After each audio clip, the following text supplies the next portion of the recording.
What happens when a king throws away his destiny? Alpha King Alaric had everything, but he rejected his one true mate, Seraphina, humiliating her and branding her barren in front of the entire kingdom. He exiled her to die, choosing a new politically powerful queen. 6 years later, he's celebrating the birth of his new heir. He sends Seraphina an invitation to the pup ceremony, a final cruel act to mock the barren mate he discarded. But he made one mistake. He didn't know. She was already pregnant when she left, and she isn't coming back alone. The envelope was thick, heavy cream-coloured cardstock that smelled faintly of pine and ozone, the scent of the Crimson Peak Citadel. It felt like a stone in Seraphina's hand, a weight from a life she had clawed her way out of 6 years ago. It wasn't addressed to Alpha Seraphina, a title she had earned in the harsh rogue lands. It wasn't even addressed to Miss Hayes, the name she used in the small human town near her territory. It was addressed to the barren reject. Her knuckles went white.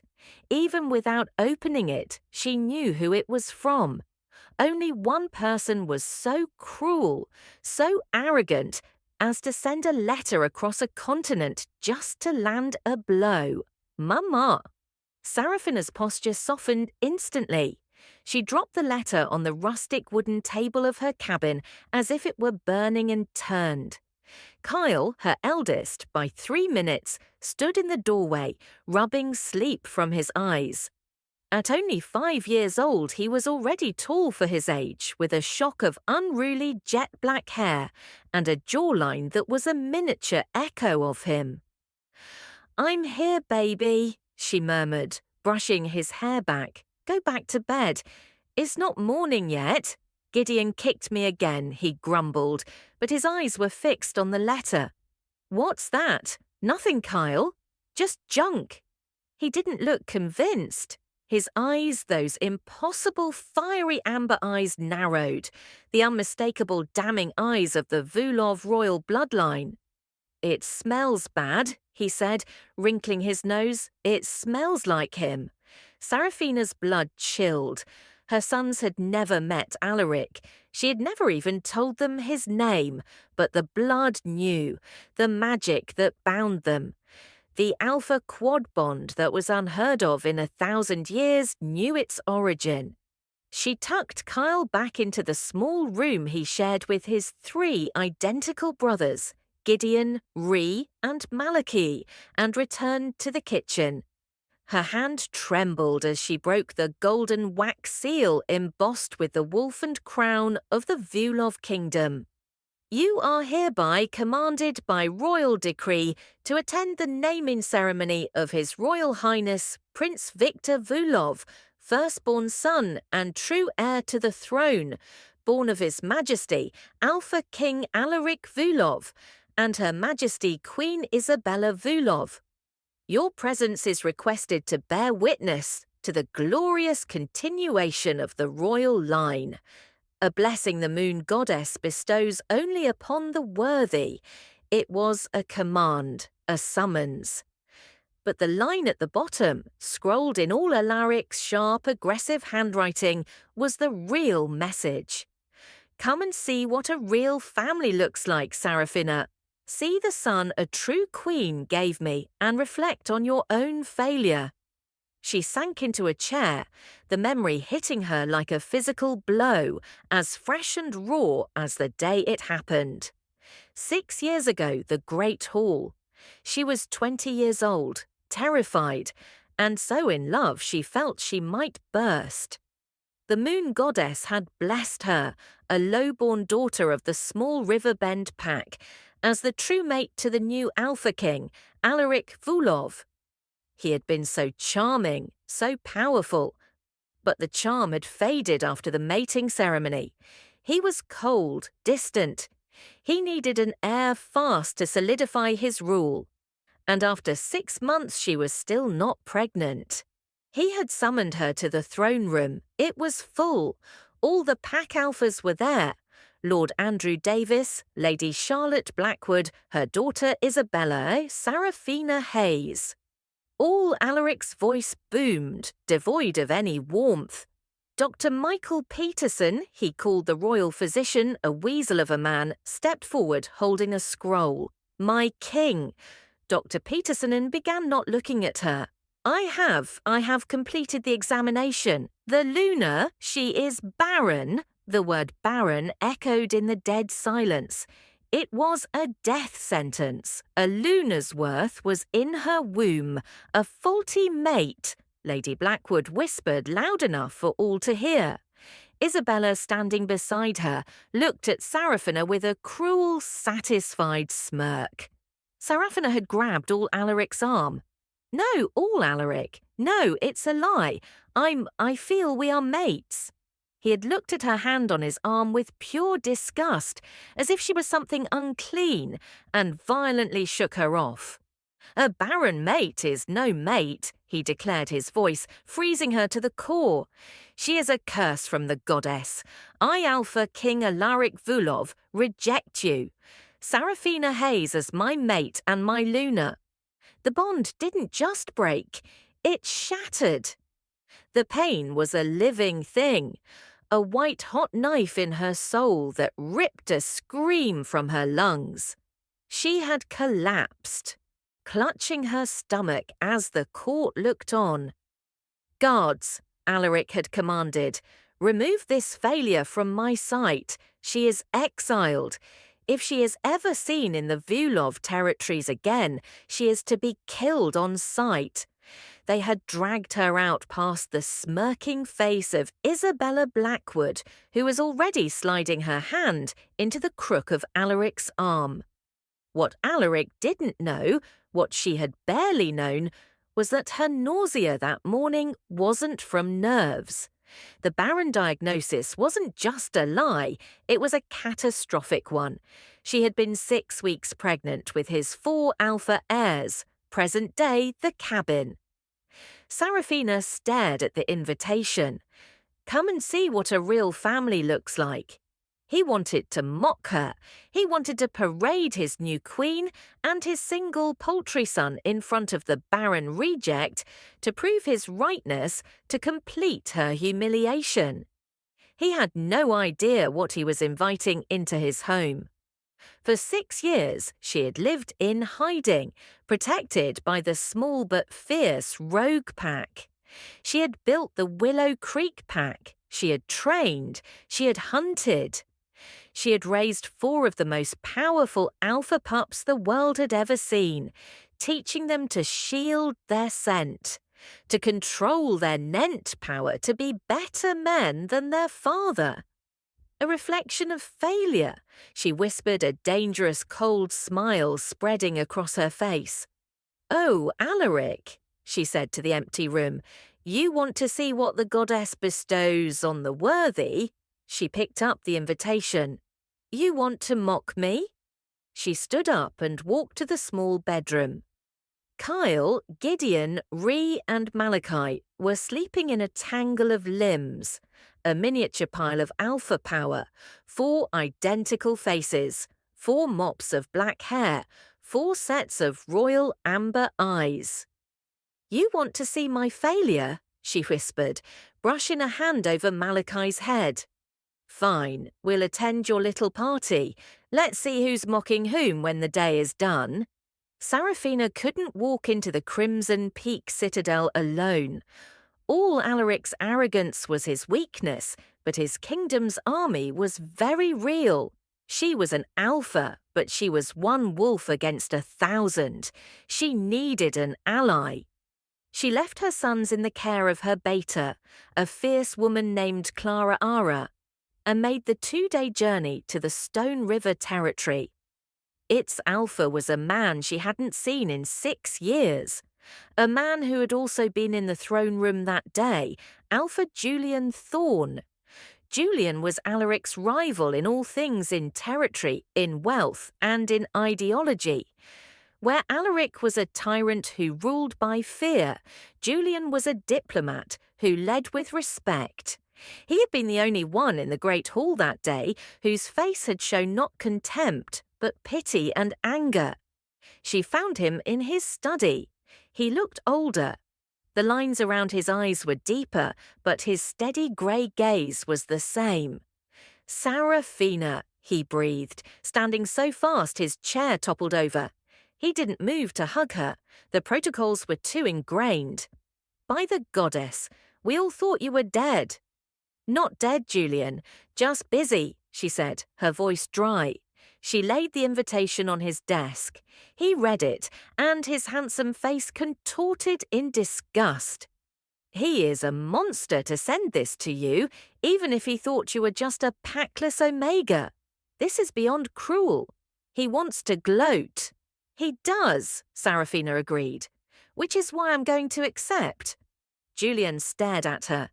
"Sarah, you can't be serious. It's a trap. He'll kill you the moment you set foot on his land." "The exile is for Seraphina Heirs, the rejected mate," she interrupted.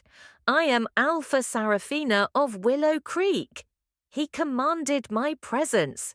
He won't kill me in his own throne room in front of every Alpha in the Alliance. It would be a sign of weakness. He'll still Sarah. What is the point to let him hurt you again?" Seraphina took a deep breath. She had kept her secret for 6 years. Not even Clara Ara knew the full truth of her son's lineage, but she couldn't do this alone. "He didn't just reject me, Julian. He rejected his legacy. He called me Barren." She paused, and Julian's eyes widened as he connected the dots, the timing, the 6-year absence. "No," he whispered. "I was pregnant when he exiled me." Julian gripped the edge of his desk. "Ah, a pup. You have his pup." "Pups?" Seraphina corrected, her voice flat. "Plural, 4 of them boys, and they all have his eyes." Julian staggered back and sat down hard. 4 quadruplets, Goddess Almighty. 4 Alpha heirs. She nodded. "They are exceptionally strong. Their auras are already manifesting. It's getting harder to hide them." Julian ran a hand through his hair. The political implications were staggering. A king who had rejected his true mate and his firstborn heirs. 4 of them in favour of a chosen queen from an allied pack. It was a scandal that could tear the kingdom apart. "He called me Baron Julian," she said, her voice low and vibrating with contained fury. "He humiliated me, exiled me, and tried to erase me. He did it all for his new Queen Isabella and the alliance with her mother, Lady Charlotte Blackwood. He made a political choice over his fated mate. And now he wants to rub his new single son in my face as proof that he was right." She leaned forward. "I am not going there for revenge. I am going there for justice. I am going to show the Allied Pax, his entire kingdom, exactly what he threw away. I am going to show them the true heirs." Julian was silent for a full minute, his mind clearly racing. "He'll try to take them from you," he said finally. "Let him try," she snarled. "He can't claim them. Not officially. He already has a true heir, doesn't he?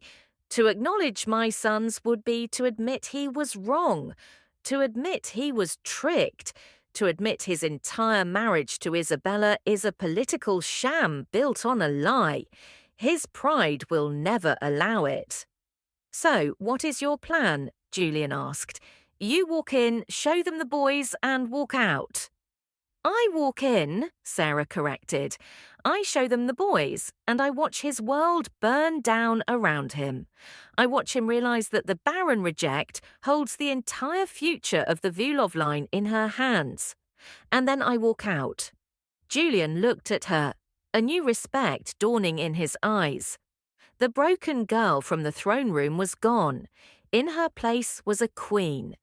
"This is the most dangerous game you could possibly play, Seraphina." I know. All Alaric will be enraged. Isabella will be murderous.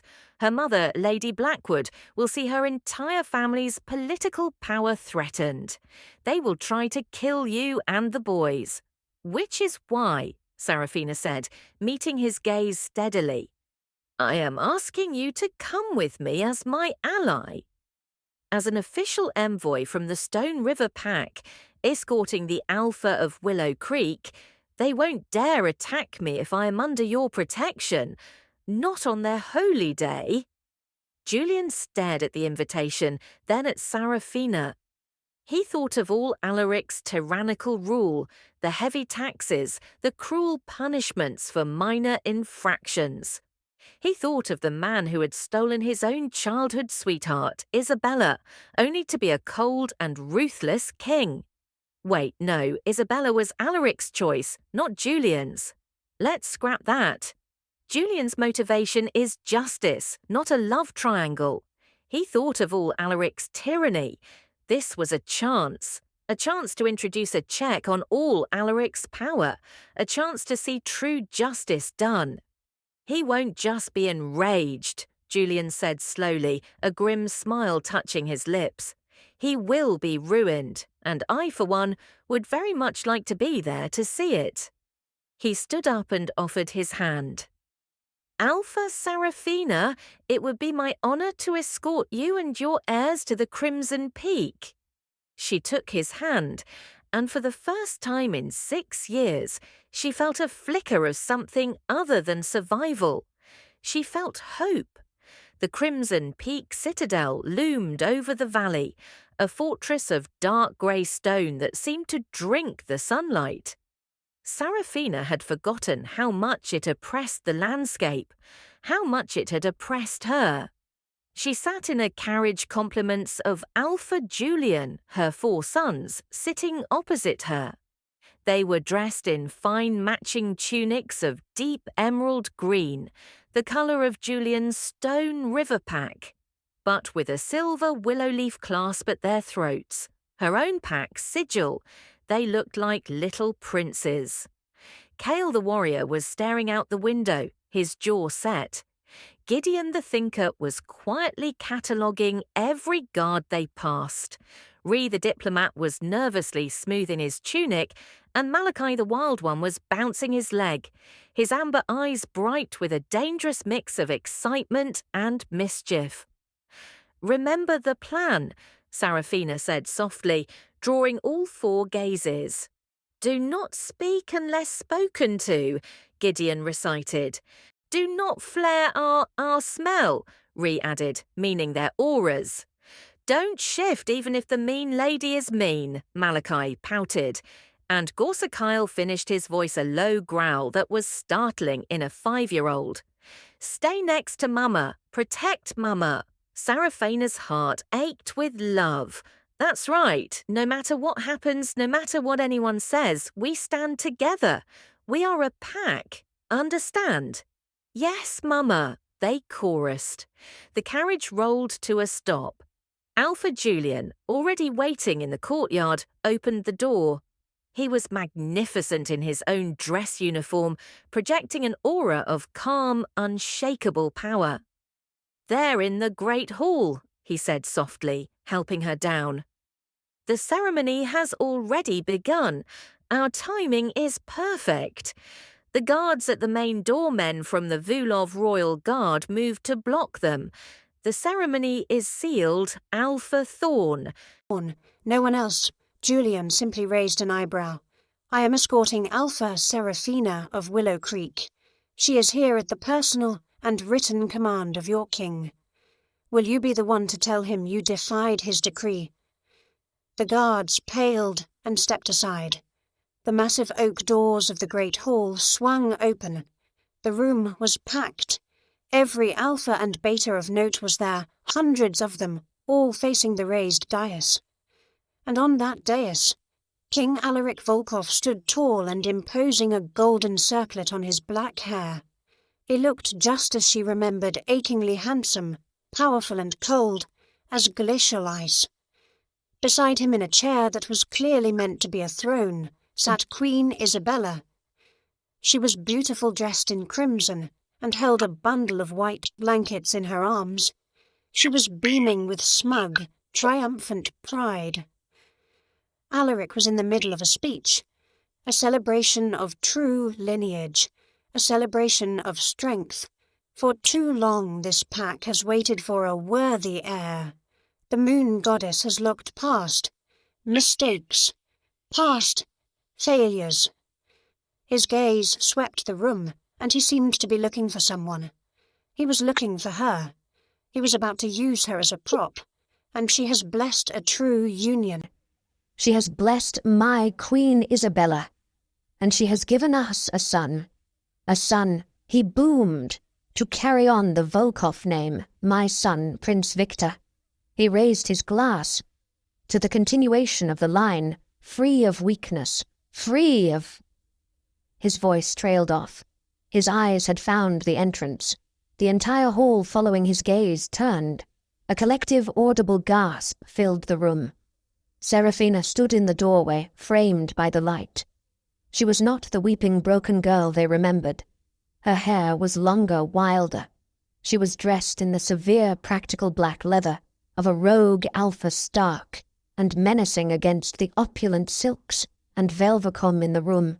She was thinner, harder, and the look in her eyes was not fear. It was ice. Alpha Julian Thorne stood at her right, a clear political statement, and at her left. What is the meaning of this? Isabella's voice, high and shrill, cut through the silence. Guards, remove that. That thing, she is not welcome. Alaric didn't speak.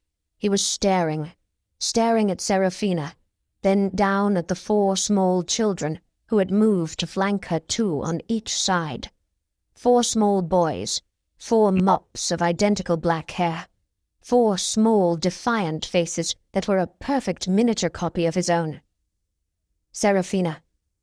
Alaric's voice was a low, dangerous rumble. He hadn't seen their eyes yet. They were too far away. You dare! After I commanded you to... You commanded me to attend. Seraphina's voice rang out, clear and strong, cutting him off. It didn't waver. You commanded me to come and bear witness. So I have. Isabella laughed, a sound like glass breaking. You came, you pathetic creature. You actually came. Alaric, darling, look. The Barren bitch came to see the son she could never give you. She probably brought some village mutts to try and make you jealous. Mutts. Seraphina repeated the word, quiet. She began to walk forward. The crowd parted for her like the Red Sea. Julian followed a silent, menacing shadow, and the 4 boys walked with her, their small boots making the only sound in the dead, silent hall. They walked up the central aisle past the shocked faces of Lord Davies and Lady Blackwood. They walked until they stood at the foot of the dais, directly below the king and queen. Now Alaric could see. Now the entire front row could see. The boys as one lifted their chins, and 4 pairs of fiery, unmistakable amber eyes met the king's. The royal bloodline of the Volkovs had 2 unique traits, the jet-black hair and the fiery amber eyes. It was a genetic marker that had not been diluted in 1,000 years. Isabella's new baby, Prince Victor, wrapped in his blankets, had his mother's pale blue eyes. Alaric dropped his goblet. It crashed onto the marble, the red wine spilling like blood. He didn't look at Seraphina. He couldn't. He was staring at the 4 boys as if he had seen ghosts. His face, which had been arrogant and cruel, was now a mask of pure ashen shock. What? He choked out. What is this? Seraphina smiled. It was the coldest, most terrifying smile anyone in that room had ever seen. You invited your rejected barren mate to mock her, your majesty, she said, her voice dripping with venomous politeness. So I came, and I brought my failure with me. She placed a hand on Kyle's shoulder and another on Gideon's. Alaric Volkov, she said, her voice rising to fill the hall. I present to you your firstborn sons, Kyle, Gideon, Rhys, and Malachi. Kyle, the boldest, stepped forward an inch. He looked up at the king, his expression not one of awe, but of judgment. "Hello, father."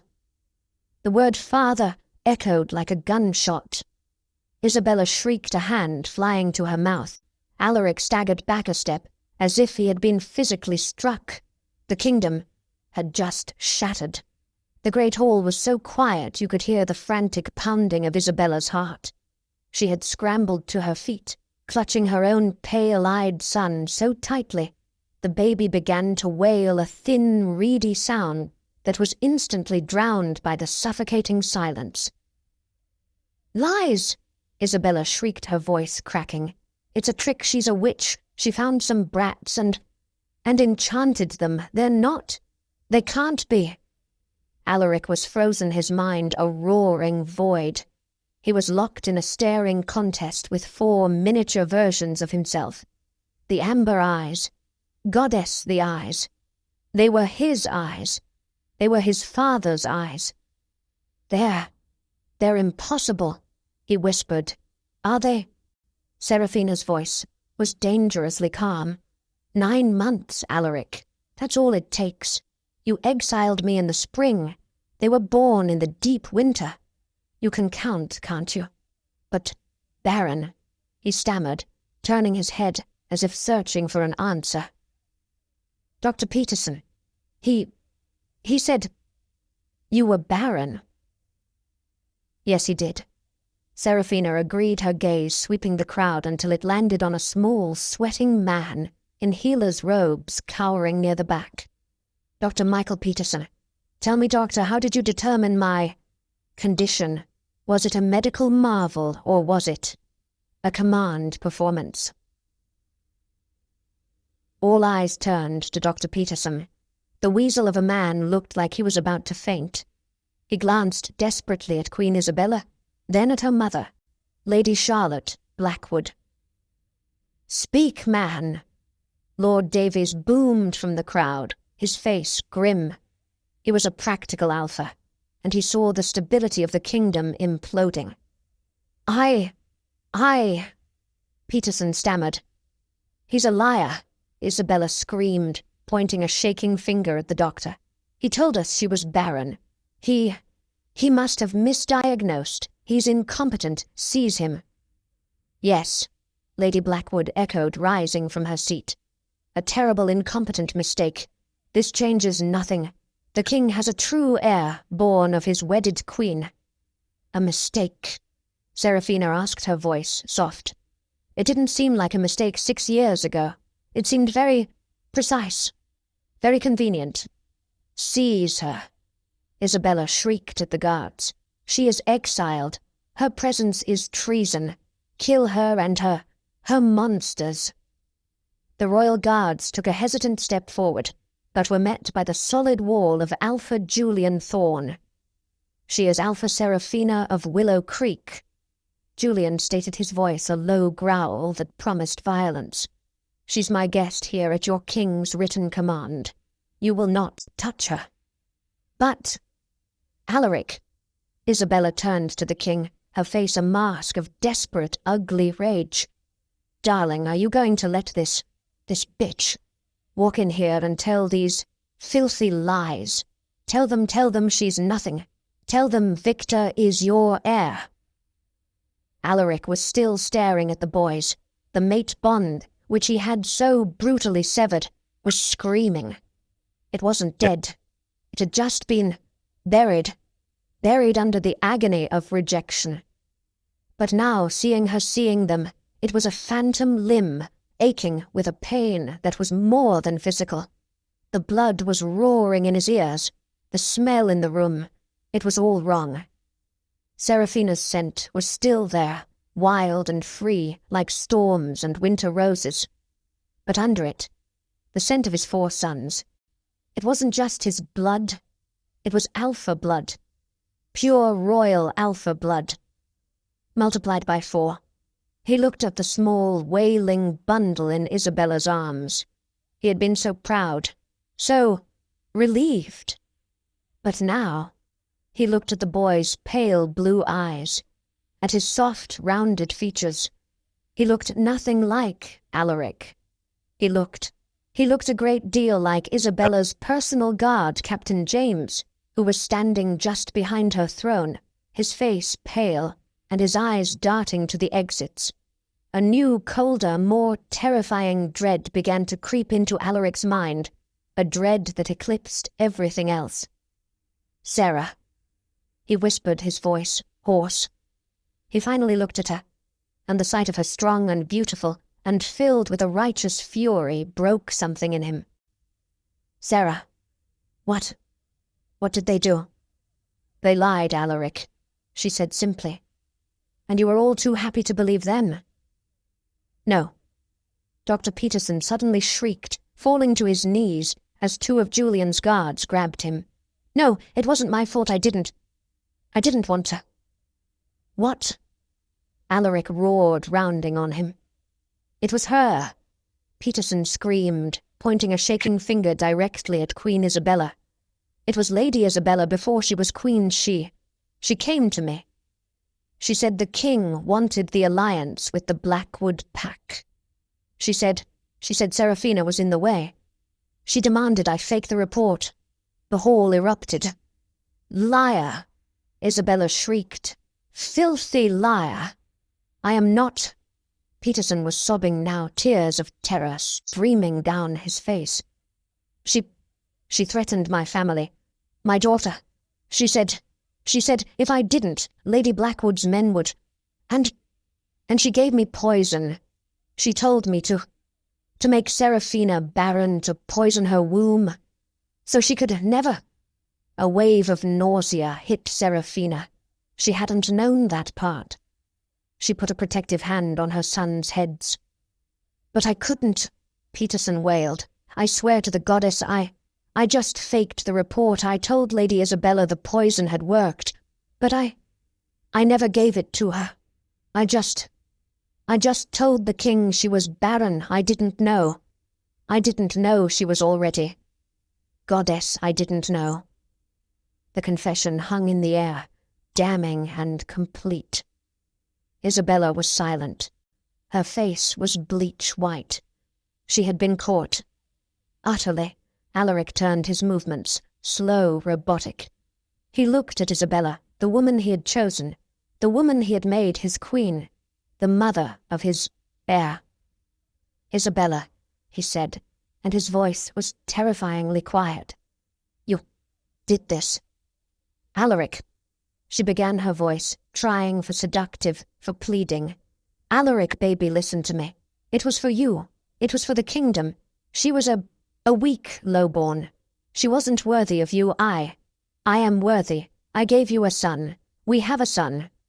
She held up Prince Victor as if he were a shield. "A son," Alaric repeated, his voice dead. He looked at the wailing baby. Then his eyes drifted past Isabella to the white-faced guard, Captain James. He took a slow, deliberate sniff of the air. He was the Alpha King. His senses were sharper than any. He had been so blinded by his own pride, his need for an heir, that he had never checked. The baby didn't smell like him. He didn't smell like a Volkov. He smelled of salt and steel and of Captain James.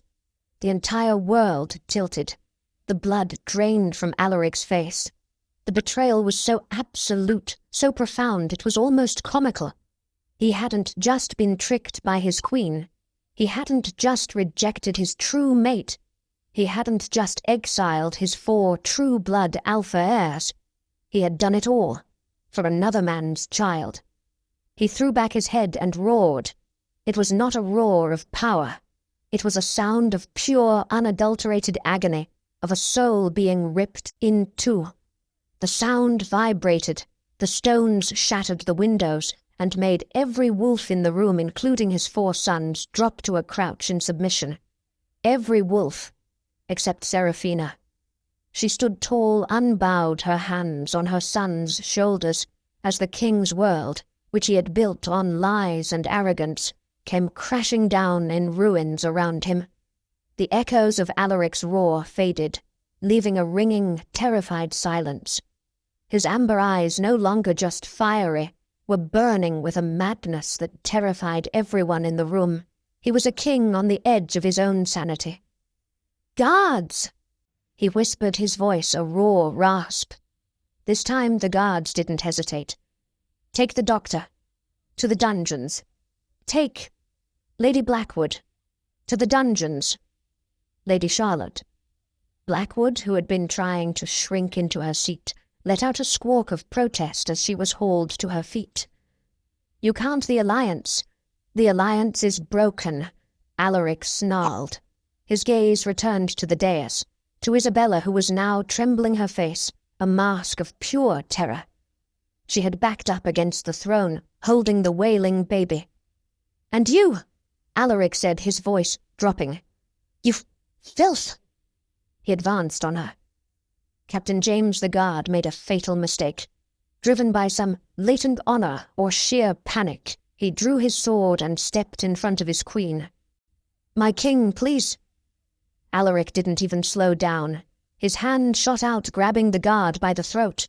There was a sickening wet crunch of bone and cartilage, and Captain James dropped to the floor dead before he even hit the marble. Isabella screamed a high-pitched animal sound.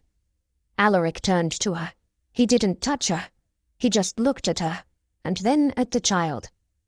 "You put his bastard in my son's crib." Alaric growled the words, tearing from his throat. "No, Alaric, he's yours, I swear it." She lied, her eyes wide and frantic. It was just one mistake. A moment of weakness. But Victor is yours, He smells of him," Alaric roared, pointing at the dead guard. "He has your eyes. He has nothing of me." He snatched the baby from her arms. Isabella shrieked, "No!" Alaric held the wailing infant up. For a heart-stopping second, Seraphina was sure he was going to dash the child against the stones. Her sons gasped, and Kyle even took a step forward. But Alaric just looked at the child with a profound, soul-deep loathing. He turned and thrust the baby into the arms of a terrified nearby noblewoman. "Take it. Get it out of my sight. It is nothing." He turned back to Isabella. "As for you, Queen, Alaric, please." She begged, all pride gone, falling to her knees and grabbing at his robes. I am your mate. I am your chosen. I love you." "You are nothing," he spat, kicking her hand away. "You are a liar, a traitor, and Barren." The irony was so thick it was suffocating.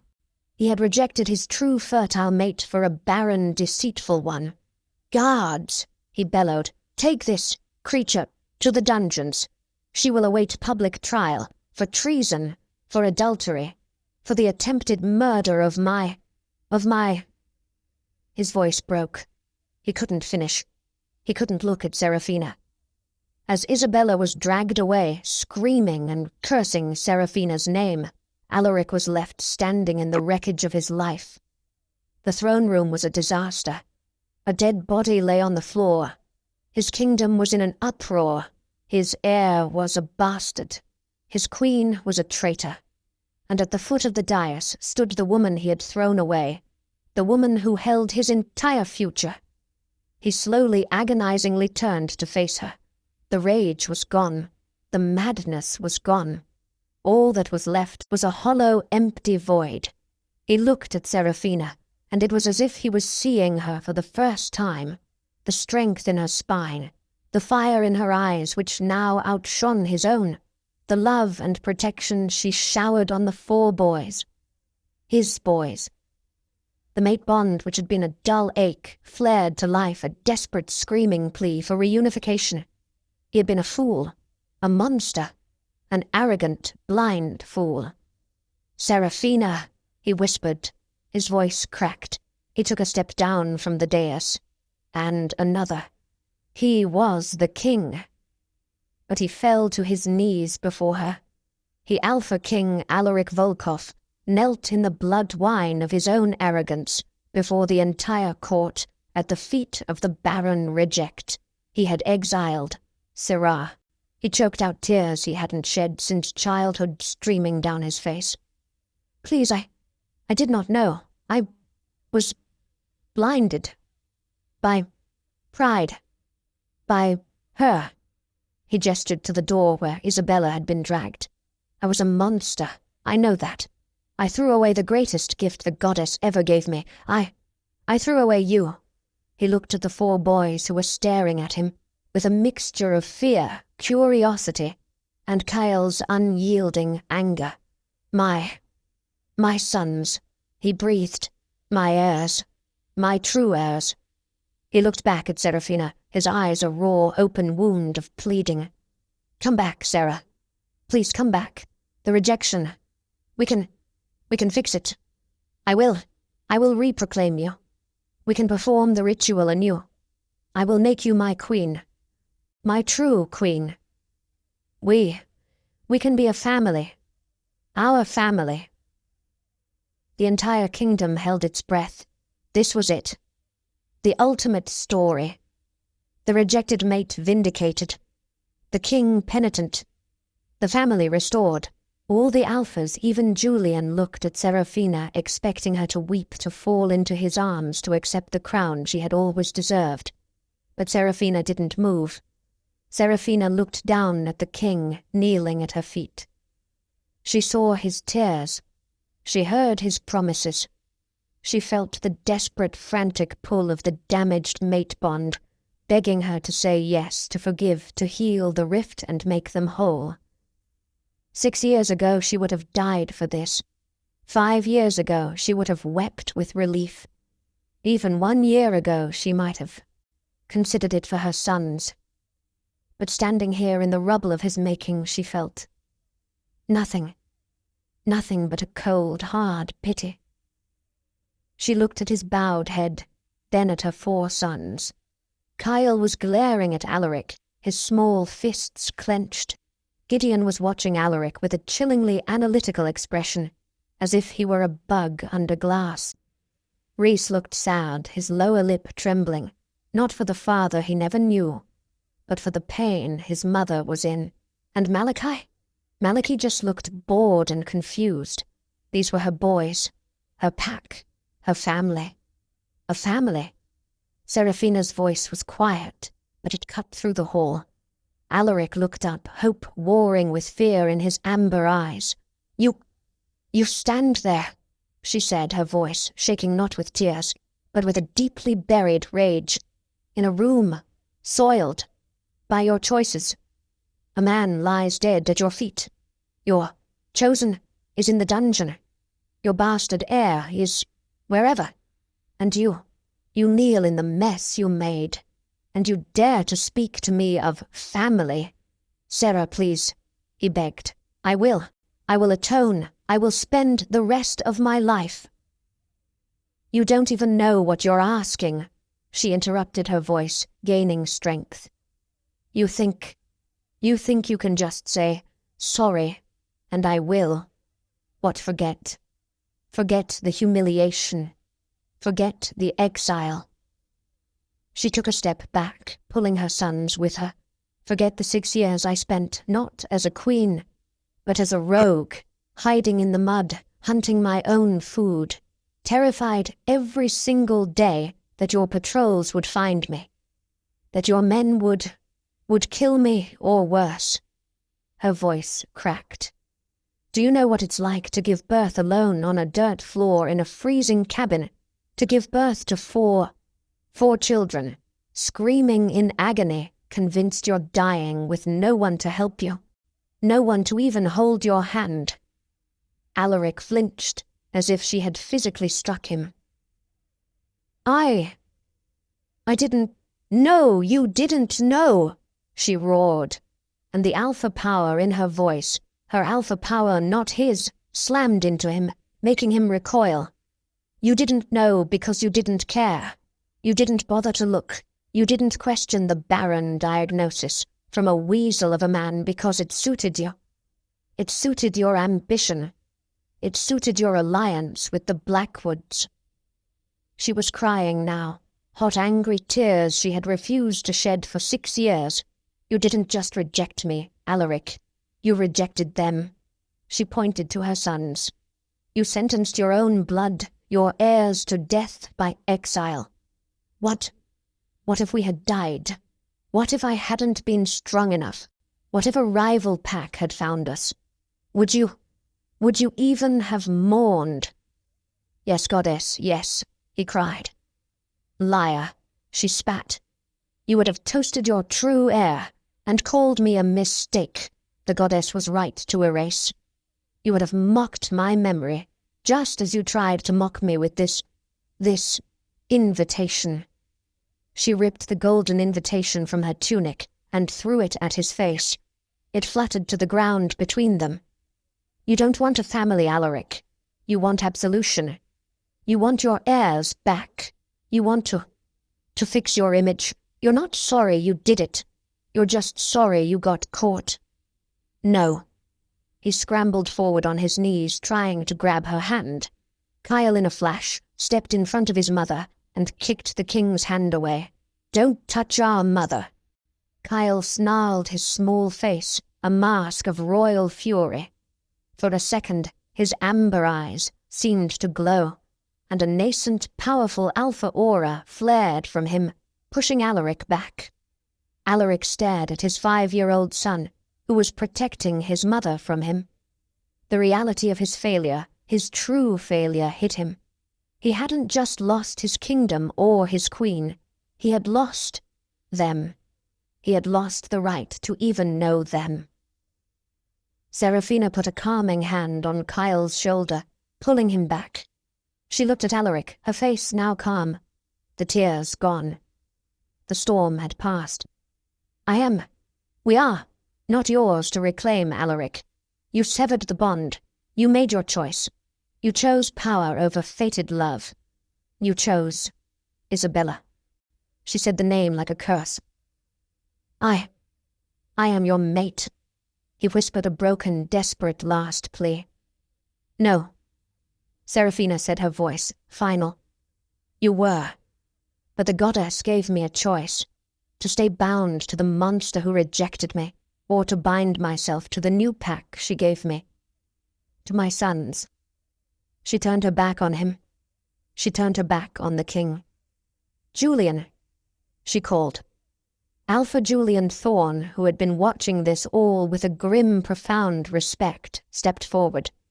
Seraphina, my sons and I are leaving. We will accept your escort back to Stone River territory. We are no longer safe here. No. Wait. Alaric scrambled to his feet. You can't leave. They are my heirs. They belong here. Seraphina turned slowly, and the look in her eyes was one he would see in his nightmares for the rest of his life. They belong, she said, her voice dropping to a deadly whisper. To me. I am the one who raised them. I am the one who protected them. I am the one who didn't throw them away for political gain. Their name is Hayes, not Volkov. You can't. I am the king. I forbid it.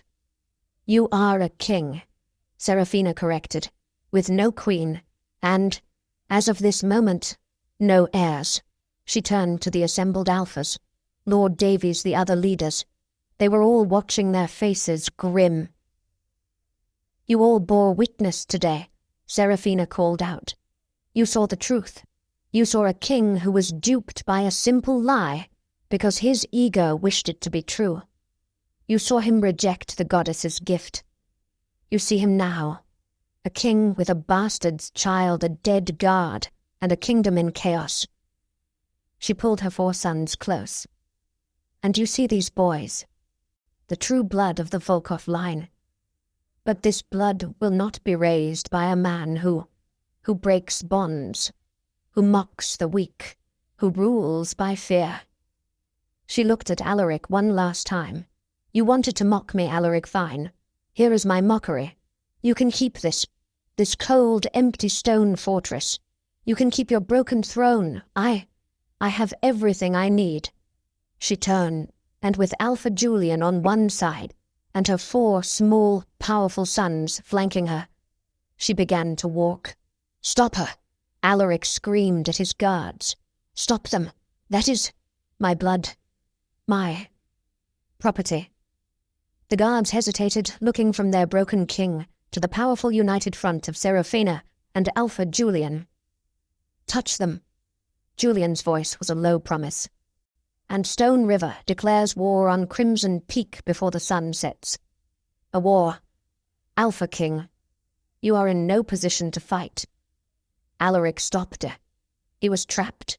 He knew Julian was right. His alliances were shattered. His people were in doubt. He could only watch, utterly, completely broken, as Seraphina, his true mate, his only love, the woman he had branded, a failure, walked out of the great hall, taking his entire legacy, his entire future, his 4 alpha heirs with her. The Barren reject had just walked away with the whole entire kingdom. The carriage ride away from the Crimson Peak was silent. The boys, exhausted by the day's emotional weight and the immense flaring of power, had fallen asleep, piled together on the velvet seat. Kyle's hand was still fisted in Seraphina's tunic, even in sleep. Julian rode his horse alongside the carriage, his face set in grim lines.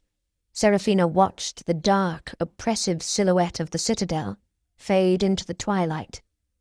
She didn't feel triumphant. She didn't feel victorious. She just felt tired, bone-tired. The man she had once loved, the father of her children, was a broken shell. His kingdom was in turmoil. His life was ruined. And she had been the one to swing the final fatal hammer blow. It was justice. But justice, she was learning, tasted bitter. "He will not let this go," Julian said, his voice low, as he rode closer to her open window. "I know," she replied, not taking her eyes off the fading horizon. "He will come for the boys." "Let him try," she said, the fire returning to her voice. "He can't challenge me in open war. Not now. You saw the other alphas, Lord Davies, the others. They are disgusted. They saw 4 true heirs and a king who was willing to let them die for a lie. His power is broken. His political power," Julian corrected gently, "but his personal power. He is still your mate, Sarah. The bond, however damaged, it will drive him mad. A wolf without a mate, a king without his heirs. He is now the most dangerous creature on this continent." Seraphina finally turned, looking at Julian. "He is not my mate. He is the father of my children. My mate, if I ever had one, died in that throne room 6 years ago." Julian nodded, accepting her words. "Where will you go?" "You can't go back to Willow Creek. It's not safe. He knows where it is now." "No," she agreed. I don't know. Come to Stone River," he offered, not for the first time. As my guest, my ally. The boys, they can be trained properly. They will need to be. The power I felt from them, from Kyle, it's unheard of.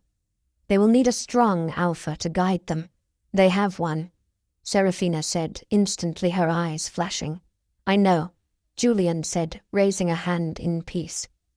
I meant they will need allies.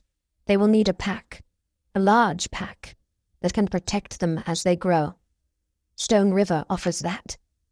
"No, I offer that." Seraphina looked at him. Julian Thorne. He was a good man, a just man. He had never once looked at her with anything but respect. He was the antithesis of Alaric. "We will consider it," she said. "For the winter, perhaps." He nodded, a small, relieved smile on his face. "That is all I ask." He spurred his horse ahead to scout the road, leaving Seraphina alone with her sleeping sons.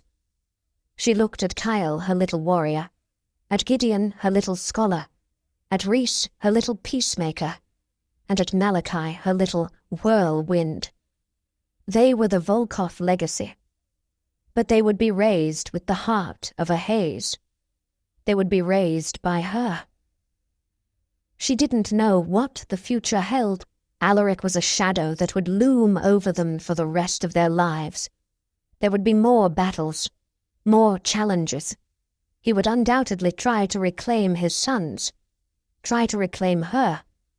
But for the first time, Seraphina wasn't afraid.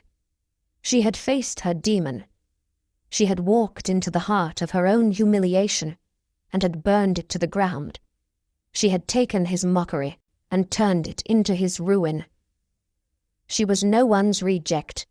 She was no one's failure. She was Alpha Seraphina Hayes. She was the mother of the 4 Alpha heirs, and she was the one who held all the cards. The carriage rolled on into the night, carrying the true future of the kingdom far away from the cold, empty throne, and toward a new, uncertain but free dawn.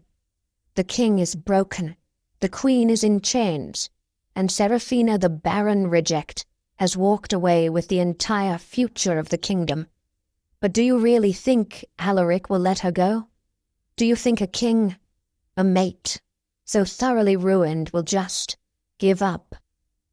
The story of Seraphina and her 4 Alpha heirs is far from over. This was not the end. This was just the beginning. What did you think of Seraphina's ultimate choice? Was she right to walk away, or should she have taken the throne right then and there? Let me know your thoughts in the comments below.